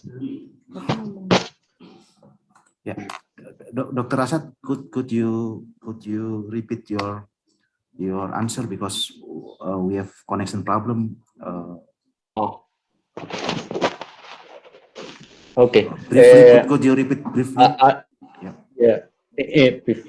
I think in the cloud and fog computing environment, the services request based on the arrival rate for the requests and the production of data in this environment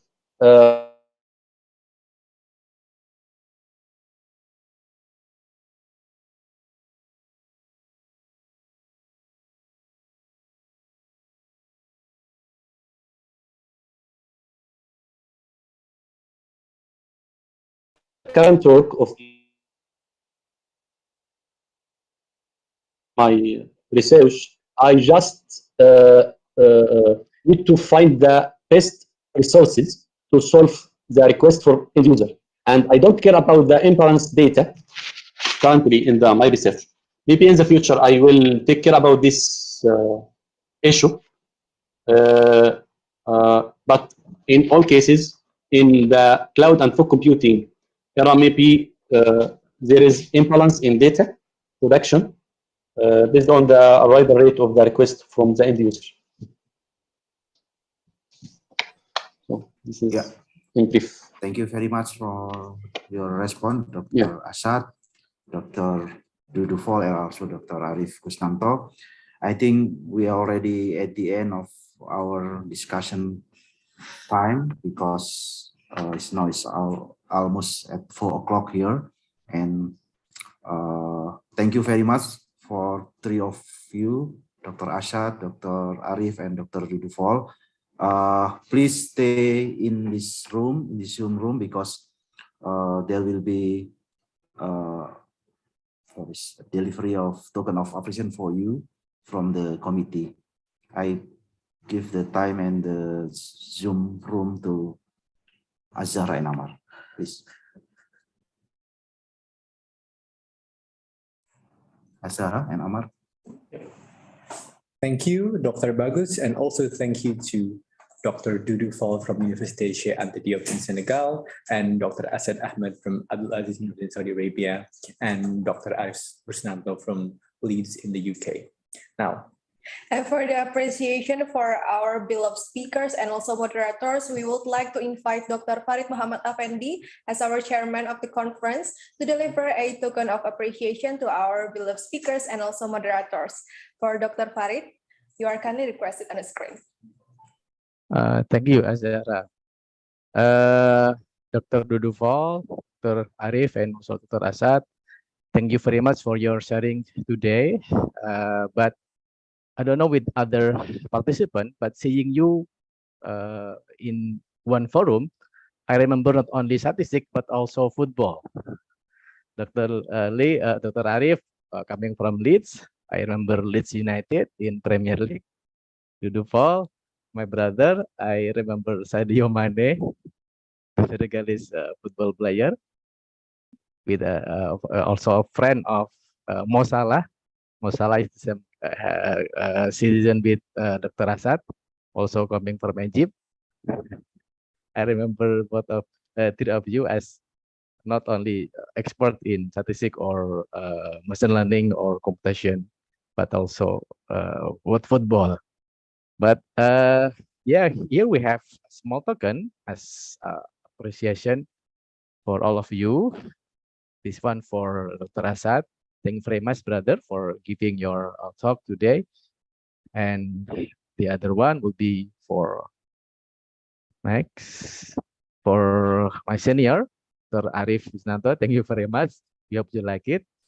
And okay, next. We have for, sorry, Dudufol, there's no for, is there any for Dudufol? This one for our moderator today. Thank you very much, Pak Bagus. You look more handsome again with this picture. And for Dudufol, is there any? For Dr. Dudufol? Oh, okay, this one is for you, brother Dudufol. Okay. Thank you very much. Thank See you. you again. Thank you very much. Really nice. Azhara, thank you. Will you send by email? Yes, we will. Of course, we will. Yeah, thank you. Okay.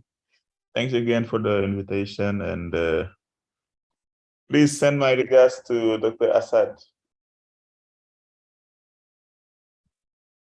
Thank you. Thank you. all right, thank you, Dr. Farid, for presenting the tokens of appreciation for our esteemed speakers and moderators. This concludes our fifth and last plenary session. And this session is also the last session of the conference. This means ICSDS 2022 will end very soon. So we are here as the representative of all ICSDS committees.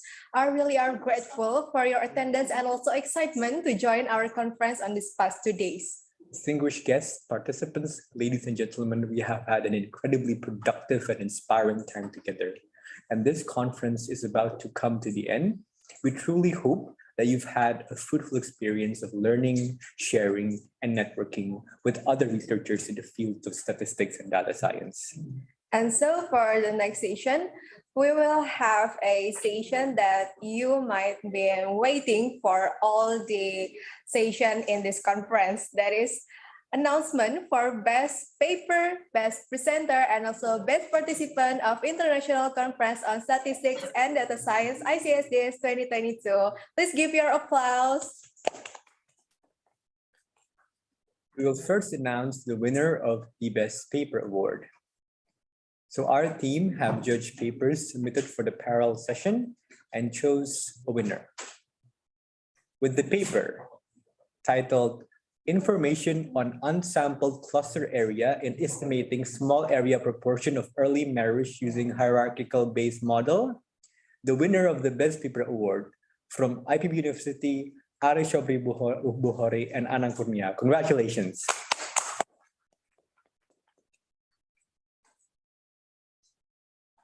Dr. Farid Muhammad Afendi, you may give the certificate.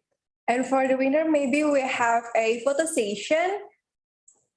Count the documentation team to shoot the screen on the Zoom in 3, 2, 1.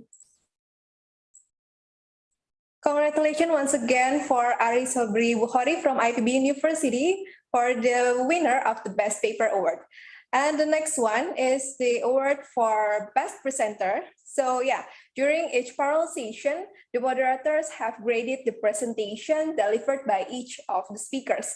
This presentation with the highest graded amongst 25 presenters is with the paper title and presentation, Ordinal Logistic Regression with Sampling Wave and its Application to Determine Factors that Influence the Elderly Health Status.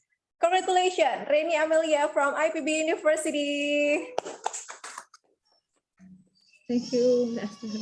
For Reni Amelia, we will have a photo session first. So please be ready in 3, 2, 1. Congratulations again for Reni Amelia for winning the Best Presentation Award. The final award will be for the Best Participant. We have seen incredibly enthusiastic participants in asking questions during today's conference and yesterday's conference, but in particular, one participant has been very active in asking questions in almost every session. And this participant, without further ado, is Dr. Aswi, Universitas Negeri Makassar or UNM. Congratulations. For Dr. Aswi, we're going to have a photo session. The documentation team can take the photo in 3, 2, 1. Congratulations again for Dr. Aswi. Yeah, that concludes the winner of 3 Best Paper, Best Participant, and also Best Presenter of our beloved conference in past 2 days. So distinguished guests, participants, ladies and gentlemen, sadly, we have come to the final event of the International Conference on Statistics and Data Science, ICSDS 2022. We would like to now call upon Dr. Berry Juliandi, SSC, MSc, as a Dean of the Faculty of Mathematics and Natural Sciences of IPB University to present us with the closing speech as well as to officially close this conference. Please welcome Dr. Berry Juliandi. Assalamualaikum warahmatullahi wabarakatuh. The Honorable President of Indonesia Statistical Association or ISI, the Honorable Chairman of Forum Penyelenggara Pendidikan Tinggi Statistika atau Forstat, the Honorable Head of Department of Statistics, IPB University, the Honorable Chairman of International Conference on Statistics and Data Science 2022, the honorable invited speaker and all participants. Ladies and gentlemen, I believe that all of you have a marvelous 2 days conference. It is my great pleasure to know that you had fruitful discussion, although I think 2 days is not enough. In this year's conference, whose main theme is statistics and data science, converting data into effective action, I believe that every participant make a presentation on interesting topics related to statistics, data science, machine learning, huge application of statistics in biology, physics, chemistry, epidemiology, economy, official statistics, and many more. I believe you have done your excellent presentation and active discussion so that the purpose of the conference has been completely accomplished. Ladies and gentlemen, IPB University has always been committed to support and to innovate for supporting the Industrial Revolution 4.0. As part of IPB University, the Department of Statistics of IPB University regularly holds international conferences for the development of statistical science and data science, or as we call ICSDS. ICSDS is an annual activity that always attracts the interest of academics, researchers, postgraduate students, and practitioners from various fields of science and from various countries. In this ICSDS 2020, we are very happy because this conference is held in similar day of the National Statistics Day in Indonesia. So we hope by conducting this conference will bring us to engage more with statistics. The ICSDS 2022 has brought invited speakers which came from five continents: Africa, Europe, America, Australia, and Asia. We had 25 presenters, both local and international, from various countries such as Japan, South Korea, China, and United Kingdom. Besides invited speakers and presenters, about 100 of academicians, researchers, and postgraduate students joined the conference. I also would like to join Mr. Farid Muhammad Afendi, who welcomed our speaker as a footballer. So actually, I was also in the field with them to play football when I was doing my PhD. So Brother Dudu, Brother Asad, Brother Amin, and also to think about Leeds United, it's also remind me of football. So I'm very happy to welcome all of my brothers here that become invited speaker in this conference. I also want to congratulate all of you and greet all of you again, and our warmest welcome, especially for your attendance and participation in this ICSDS 2022. And I would like also to congratulate the head of Department of Statistics, Pak Anang Kurnia, and all of his staff, and all of steering and organizing committee that already work very hard. Ladies and gentlemen, on behalf of IPB University, I would like to express my sincere gratitude to all stakeholders, especially for the organizing committee again, who have been working very hard to organize and review paper for this conference. Also, we would like to express our gratitude to moderator and again, invited speaker. And last but not least, all participants. May all of you have a good health and fruitful experience. By saying Alhamdulillah Rabbil Alamin, the International Conference on Statistics and Data Science 2022 with the theme Statistics and Data Science, Converting Data into Effective Actions is officially closed. See you on the next conference. Thank you very much. Wassalamualaikum warahmatullahi wabarakatuh. Waalaikumsalam warahmatullahi wabarakatuh. Thank you, Dr. Berry Juliani, for the heartfelt and incredibly inspiring closing speech. And by that means, we officially close this conference.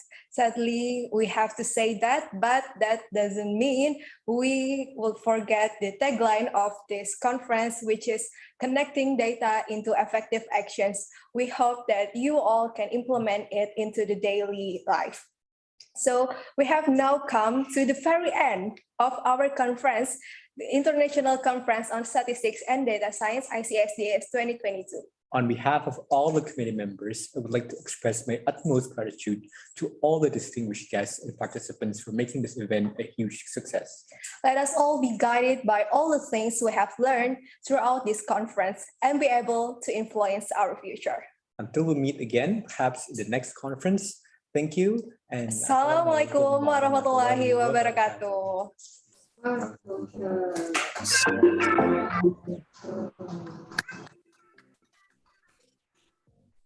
Terima kasih Bu Tami, Pak Anang. Makasih Bu Terima kasih Asmi. Pak Bagus. Ini best participant tetap ini. Terima kasih Pak. Oke, sama-sama. Thank you semuanya. Jadi terima kasih Pak Dekan. Terima kasih Pak Dekan. Hatur nuhun. Terima kasih semuanya, sukses selalu. Terima kasih Pak Beri. Udah pada pergi ya? Ya Pak, Brother Dudu sama ini. Sudah kayaknya. Oh udah pergi ya sama